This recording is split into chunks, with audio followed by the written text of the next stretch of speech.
I was astonished today to read about just how rapidly the Australian public service has expanded under this Labor government. Anthony Albanese isn't presiding over a nation, he's chairing a bloated bureaucracy with a flag. Or is it three flags? Figures published in the Australian today show that nearly 1 million people now work for government at some level.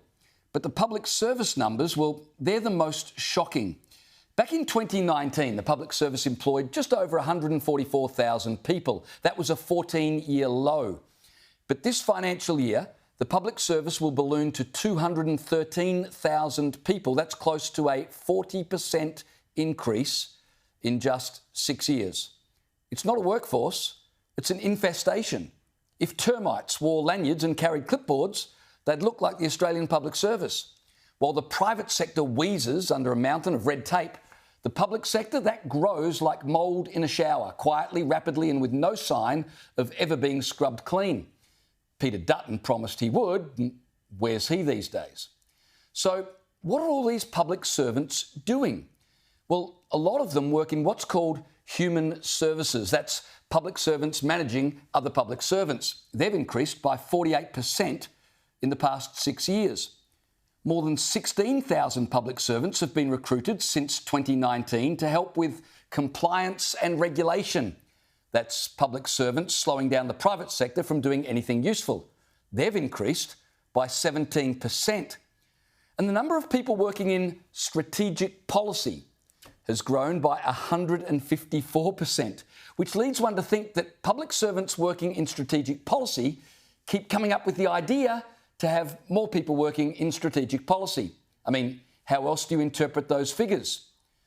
Communications and marketing, which is public servants we pay to tell us how well they're doing with the money we pay them, up by 89%. I could go on, but it's almost the weekend and I don't want to depress you.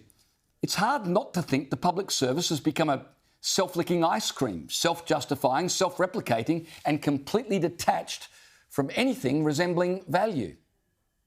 Well, quite honestly, Minister, I want a job where I don't spend endless hours circulating information that isn't relevant about subjects that don't matter to people who aren't interested. I want a job where there's achievement rather than merely activity. I'm tired of pushing paper. I want to be able to point to something and say, I did that. I don't understand. I know. That's why I'm leaving. Surely not saying that the government of Britain is unimportant. No, it's very important. It's just that I haven't met anyone who's doing it. Honestly, we are living in an episode of Yes Minister.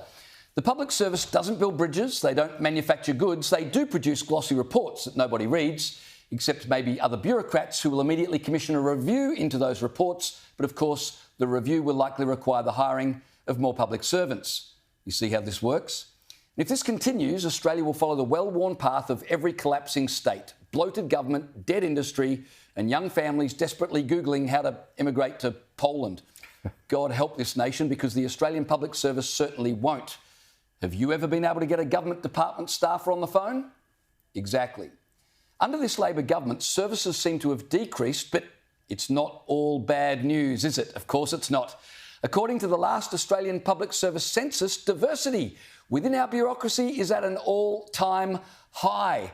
You'll be pleased to know the number of public servants identifying as X rather than as, say, male or female has increased from 106 to 974.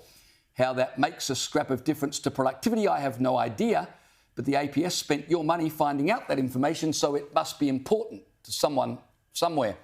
APS data also reveals, get this, 8.8% of public servants regard themselves as neurodivergent, while 9.3% consider they may be neurodivergent.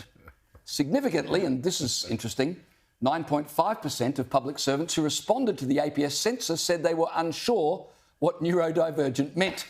That may be the most honest government statistic ever recorded. As of December last year, the APS employed 38,930 staff with culturally and linguistically diverse backgrounds, 6,643 Indigenous Australians, 10,664 people with disabilities, and 117,197 women. And they know all that how? Well, it's obvious. We have public servants. dedicated to surveying the public service to ensure that the public service is representative of the public they're barely servicing. At this rate, in 5 years' time, the only Australians not working for the government will be the ones trying to leave.